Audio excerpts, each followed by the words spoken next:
दरम्यान कांद्याला 8 ते 10 रुपये दर मिळतोय, त्यामुळे उत्पादन खर्चही निघत नाहीये। दुसरीकडे अवकाळी पावसाचाही कांद्याला फटका बसलाय। धाराशिव जिल्ह्यात 20,476 हेक्टरवर पावसाळी कांद्याचं लागवड करण्यात आली आहे, मात्र दर घसरलेत, त्यामुळे कांदा उत्पादक शेतकरी आर्थिक संकटात सापडलाय। थेट शेताच्या बांधावरून शेतकऱ्यांच्या व्यथा जाणून घेतल्यात आमचे प्रतिनिधी बालाजी सुरवसे यांनी। पाहूयात।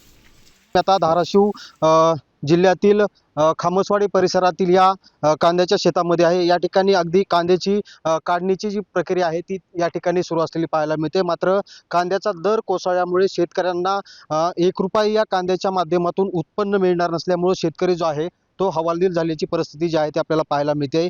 कांद्याचा खर्च लागवडीपासून ते आजच्या काढणीपर्यंत आणि मार्केटला नेईपर्यंत 80,000 रुपये पूर्ण खर्च येतो एकरी।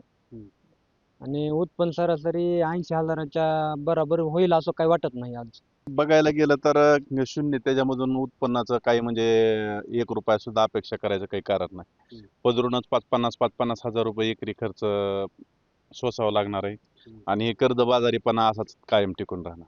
राहिला प्रश्न पावसाचा, पाऊस आता काल परवा अजून येऊन गेलाय, अजून किती पडतोय माहित नाही। त्याच्यामुळं कांद्याचं लवकर त्यांना सडायची प्रक्रिया चालू होती। हा कांदा सडलेला बघून मार्केट पावसाचं वातावरण बघून लगेचच व्यापारी म्हणतात माल भिजलाय काय की 2 रुपये रेट कमी करा।